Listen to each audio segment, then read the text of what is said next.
All right, let's dive right in. Today, we are getting to the absolute heart of the spiritual journey, the fruit of the Spirit. And look, this isn't about gritting your teeth and trying harder to be a better person. It's about a massive shift, from a life of religious performance to a life-giving connection with God. So, let's get into it. I mean, have you ever felt that way? Just totally worn out from the pressure of trying to be patient, or be kind, or be joyful. It can feel like you're constantly trying to build this perfect spiritual version of yourself, but the pieces just never quite snap together. That feeling of exhaustion, it's actually a really important signal. It points to a huge misunderstanding of how spiritual growth really works. Okay, so first things first, we've got to draw a line in the sand here. There is a world of difference between just going through the motions, outward religious performance, and the genuine spirit-produced fruit we're talking about today. One is basically a costume we put on, and the other, that's the real evidence of life on the inside. And you can see the contrast right here. On one side, you have religious performance. It's all about self-effort, right? Managing how things look on the outside. And where does that lead? Inevitably, to total burnout. But on the other side, you've got true fruit. And the key thing is, it's not something we build at all. It's spirit-produced. It's an inward reality that just shows up on the outside. It's not a project, it's proof of life. So, if we don't produce this fruit ourselves, where in the world does it come from? Well, that brings us to the central metaphor for this whole thing, the vine and the branch. This one image explains everything, showing us that true fruitfulness has a single, absolutely non-negotiable source. And man, this verse just says it all. Jesus puts it so plainly in the book of John. He's the vine, the source of all life, and we are the branches. Now, what's the branch's only job? It's just to stay connected. A branch doesn't strain and struggle to make grapes. It just draws light from the vine, and the fruit is the natural result. And here's the kicker. Apart from that connection, we can do nothing. You know, that word remain in the verse is often translated as abide. And what does that really mean? It just means to stay connected, to rest in, and to constantly draw life from the source. See, it's a state of being, a relationship. It is not a checklist of activities to perform. Now, abiding sounds pretty simple, right? But let's be honest, it's not always easy. And the reason for that is because there's this internal conflict that the Bible is super clear about. There's a war going on inside of us between what it calls the flesh and the spirit. The Apostle Paul lays this out so clearly in Romans chapter 8. It's like there are two different operating systems we can run on.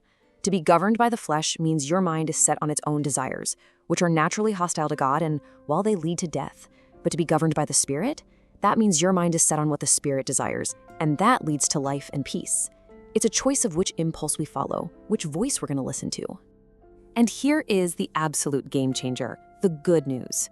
Through Christ, the Spirit frees us from that old cycle of sin and death.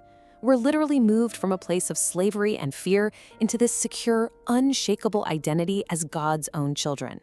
This isn't just a change in your status, it's a fundamental change in your power source. This whole process of learning to live by the Spirit, it isn't like flipping a switch. It's a journey of growth. It's all about moving from spiritual infancy, towards real maturity.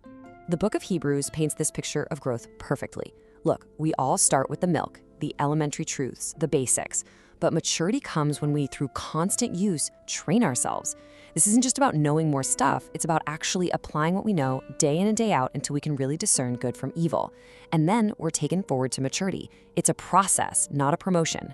So let's get practical. What's the actual tangible evidence of this mature, abiding life? What does this fruit we've been talking about actually look like in our day-to-day reality? Thankfully, we are not left to guess. Galatians chapter 5 gives us a crystal clear, definitive list. But notice something really important here. It says fruit of the Spirit, singular, not fruits. These 9 qualities are one interconnected cluster. They're the holistic character of Christ being formed in us. So we can kind of break these down into 3 groups to make sense of them. First, you've got love, joy, and peace. These describe our internal state, our relationship with God. It's that deep, unshakable calm that doesn't depend on what's going on around us. Then there's forbearance or patience, kindness, and goodness. These describe our posture toward other people. This is how that inner reality starts to play out in our relationships. And finally, you have faithfulness, gentleness, and self-control. These speak to our unwavering inner character and integrity, a strength that is totally under control.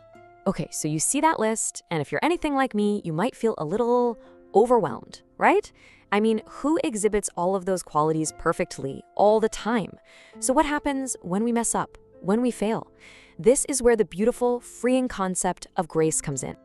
And this is so important to get. Spiritual growth is a gradual process, not an event. It's messy. There are going to be setbacks, but God's grace is what sustains us through it all. Our failures don't disqualify us. In fact, they often become the very places where we learn to depend on Him more deeply than ever before. And if you need something to hold on to, this incredible promise from Philippians is it. The God who started this good work in you is faithful to see it through to the very end. Our confidence isn't in our own ability to grow. Our confidence is in His ability to finish what He started. So as we wrap this up, let's just come back to this one question. Is your spiritual life an exhausting construction project that you're trying to build all on your own?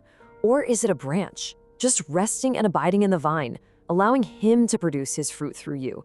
The difference is everything. It's the difference between exhaustion and true abundant life.